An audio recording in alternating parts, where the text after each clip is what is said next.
नमस्कार साथियों, मैं जहांगीर पार्ट बी स्टार्ट करने जा रहा हूँ। जहांगीर पार्ट ए मैंने क्लियर कर चुका हूँ। जहांगीर पार्ट ए के अंदर एक थोड़ी मिस्टेक हो चुकी थी। जहांगीर का जन्म मैंने उसमें बताया था कि 1659 के अंदर बता दिया था आपको, बल्कि ये गलत था। एक साथी प्रदीप ने मेरे को कमेंट करके बताया था, उस वक्त मेरे ध्यान में आ गया। ध्यान भटकने की वजह से मैंने ये गलत हो गया, गलत बता दिया। इसकी जगह आप मतलब 1569 पढ़े हैं।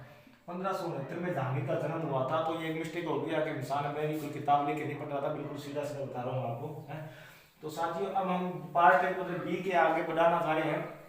पार्ट बी में हम यानी 1622 पे पहुंचे थे। 1622 के अंदर यानी 1622 में कंधार था। कंधार मुगलों की रियासत से निकल चुका था, हाथ से निकल चुका था 1622 में। यानी उस समय कंधार जहांगीर के हाथ में था, और जहांगीर के हाथ से यानी कंधार निकलकर फारस चला गया था, फारस के पास चला गया था। और फारसों के पास जाने के बाद यानी जहांगीर की शक्ति कमजोर हो गई थी। जहांगीर की शक्ति कमजोर इसलिए हो गई थी, इधर नूरजहां ने मतलब किया है कि बखाड़ा खड़ा कर दिया था। नूरजहां ने महावत खां को यानी अपना मतलब निर्देश के अंदर जो कार्रवाई कर रही थी, वो बहुत भयंकर कार्रवाई कर रही थी। महावत खां ने विद्रोह कर दिया था। महावत खां का विद्रोह है, मैं बता रहा हूँ आपको, एक बार पुनः रिपीट करवा रहा हूँ कि कुछ तो मैंने शायद पहले पार्ट के अंदर बता चुका था। महावत खां मतलब उस समय नूरजहां एक चाल चलती है। नूरजहां मतलब यानी अपने का दामाद यानी शहरयार को मतलब यानी राजगद्दी में बिठाना चाहती थी। राजगद्दी पर शहरयार को बिठाना चाहती थी उस समय। तो राजगद्दी पर शहरयार बैठना चाहता था, क्योंकि कारण ये था कि शहरयार के साथ जो मतलब यानी निकाह किया हुआ था वो लाडली बेगम का था। लाडली बेगम से निकाह किया था, और लाडली बेगम थी वो नूरजहां की बेटी थी। तो इसलिए ये शहरयार इसका दामाद हुआ। तो नूरजहां जाहिर सी बात है इसका मतलब पक्ष लेगी। अब नूरजहां का भाई था एक आसफ खान था। तो आसफ खान की पुत्री थी अर्जुन मानो बेगम थी, और मतलब जिसे मुमताज महल कहते हैं, मुमताज महल। ये इसका निकाह हुआ था शाहजहां से हुआ था। शाहजहां यानी खुर्रम से हुआ था। तो मतलब यानी ये जाहिर सी बात है कि ये अपने दामाद को मतलब राजगद्दी में बिठाना चाहता था। तो इन दोनों के बीच के अंदर मतलब यानी युद्ध हो रहा था, ग्रह क्लेश हो रहा था। तभी नूरजहां मतलब उस समय यानी राइट हैंड अपने यानी महावत खां के निर्देश में, यानी महावत खां को निर्देश देती है कि आप यानी दक्षिणी भारत का सूबेदार नियुक्त करती हूँ, दक्षिणी भारत का और सूबेदार नियुक्त करती हूँ, 1 लाख रुपए की पेंशन दूंगी आपको, और आप दक्षिण भारत के सूबेदार बनो और खुर्रम यानी शाहजहां का विद्रोह करो। तब सूबेदार मतलब यानी महावत खां दक्षिणी भारत में मतलब सूबेदार बनता है, और शाहजहां का मतलब विद्रोह करता है। तो शाहजहां को विद्रोह करता है। शाहजहां उस समय क्या करता है कि मेवाड़ की तरफ भाग जाता है, और मेवाड़ की तरफ भागता है तो कर्ण सिंह के साथ जाकर पगड़ी बदलता है। कर्ण सिंह से पगड़ी बदलता है। इस बात का तो मतलब जहांगीर को पता लगता है। तो जहांगीर महावत खां से सीधा कांटेक्ट करता है, और सीधा कांटेक्ट कर मतलब यानी इसको ये बताता है कि मैं आपको 2 लाख रुपए की पेंशन दूंगा, 2 लाख रुपए की पेंशन दूंगा आपको सालाना, और आपको दक्षिणी भारत का सूबेदार नियुक्त करता हूं। तो मतलब यानी इसका मतलब नूरजहां से दक्षिणी भारत में सूबेदार यानी नूरजहां से इसका कांटेक्ट खत्म हुआ महावत खां का, और जहांगीर मतलब प्रलोभन देकर 2 लाख रुपए का दक्षिणी भारत का सूबेदार नियुक्त कर देता है, और नूरजहां को 1 लाख रुपए की पेंशन देकर लाहौर भेज देता है। 1 लाख रुपए की पेंशन देकर। तो जहांगीर मतलब यानी उसको मतलब यानी वादा करता है 2 लाख रुपए पेंशन का। इसने 6 महीने इंतजार किया, और इसके बाद मतलब 10 महीने इंतजार किया। जब इसकी कोई पेंशन नहीं आई उसमें, तब मतलब दक्षिणी भारत का सूबेदार महावत खां विद्रोह कर देता है पुनः, यानी दक्षिणी भारत का स्वतंत्र राजा घोषित कर देता है, अपने आप को स्वतंत्र राजा घोषित करता है। इस बात का जब मतलब जहांगीर को पता लगता है, तो जहांगीर इस विद्रोह को दबाने के लिए दक्षिणी भारत की ओर रवाना होता है। उस समय कायनात इस तरह मतलब पलटवार करती है कि जहांगीर खुद यानी महावत खां के चंगुल में फंस जाता है, और ग्रिप में आ जाता है, बंदी बना लिया जाता है। यानी महावत खां इसको बंदी बना लेते हैं। तब उस समय शाहजहां को इस खबर मिलती है, तो शाहजहां दक्षिण की ओर चलता है, दक्षिण की ओर शाही सेना लेकर चलता है।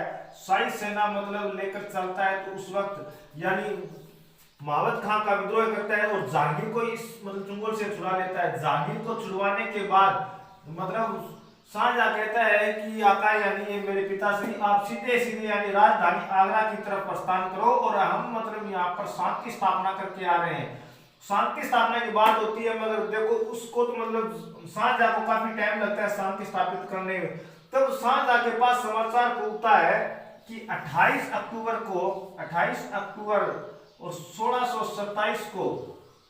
1627 को यानी लाहौर में शाहंदरा नामक स्थान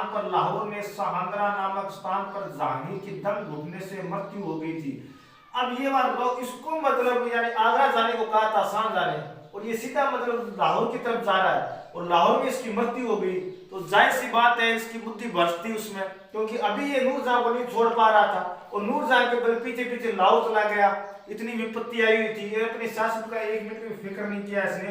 तो मतलब यानी उस समय नूरजहां ने क्या किया, यानी लाहौर में रावी नदी के किनारे 1627 के अंदर यानी जहांगीर का मकबरा बना देती है, और मकबरा बनाती है। जहांगीर का मकबरा काफी आलीशान बनता है इस मकबरा, और 1645 के अंदर यानी ये खुद मतलब एक्सपायर हो जाती है, मतलब डेथ हो जाती है नूरजहां की। तो नूरजहां का भी मकबरा इसके साथ बना दिया जाता है, यानी जहांगीर के साथ। अब साथियों मैं थोड़ा सा बैक में लेके जाता हूँ। अब मतलब इस बात का पता यानी जहांगीर शाहजहां को लगता है भी यानी जहांगीर तो मतलब डेथ हो चुकी है जहांगीर की, तो निश्चित रूप से उत्तराधिकार के लिए युद्ध होगा। उत्तराधिकार के लिए युद्ध होगा, तो उत्तराधिकार के युद्ध के लिए कौन कौन दावेदार है, मतलब यानी कौन अपनी मतलब गद्दी के दावेदार साबित हो रहे हैं। तो उस समय मतलब इसके 4 पुत्र थे यानी जहांगीर के, यानी एक तो आ गया खुर्रम आ गया, और एक आ गया खुसरो। स्टार्टिंग में खुसरो आता है, मतलब खुसरो, खुर्रम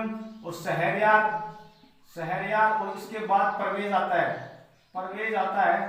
तो मतलब यानी खुसरो तो 1600 यानी 8 के अंदर 1606 के अंदर यानी जालंधर में बेरावल नामक स्थान पर यानी इसका विद्रोह होता है अपने पिता के साथ, यानी जहांगीर के साथ विद्रोह होता है। तो उस समय ये तो वहीं मतलब डिलीट हो गया था, वहीं। अब बात रहती है खुर्रम की।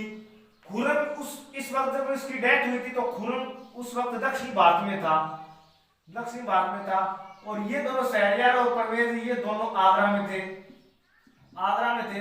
अब इसका एक पुत्र था खुसरो का, यानी दवारक्ष था, जिसे साथी दवारक्ष इतना इंपॉर्टेंट है कि यूजीसी नेट के अंदर क्वेश्चन पूछा गया था। दवारक्ष यानी बलि का बकरा किसको कहा जाता है, यानी मुगल रियासत के अंदर तो बलि का बकरा कहा जाता है दवारक्ष को। ये बलि का बकरा था।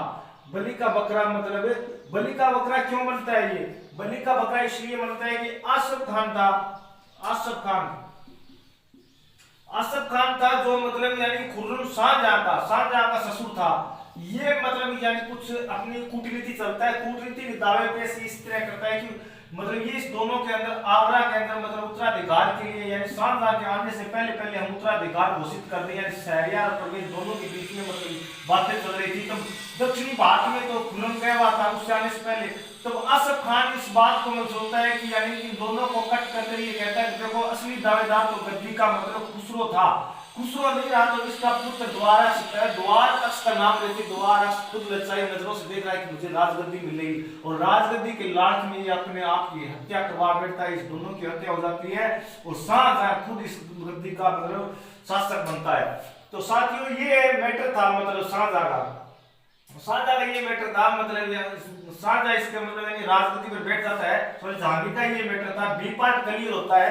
तो इसके बाद मतलब मैं अगला पार्ट होगा शाहजहां का पार्ट होगा, उसमें मैं आपको बताऊंगा शाहजहां की शादी और शाहजहां के 14 लड़के, मुमताज की 14 लड़के, 7 मतलब यानी 7 लड़के और 7 लड़कियां थी। जौहरनारा, रोशननारा मतलब गौहरनारा के बारे में बताऊंगा नेक्स्ट वीडियो। साथियों मेरा ये वीडियो लाइक और सब्सक्राइब और कमेंट में जरूर बताना मेरे को। मेरा चैनल है सुभाष हिस्ट्री गुरु, और जरूर लाइक करना। Thank you sir.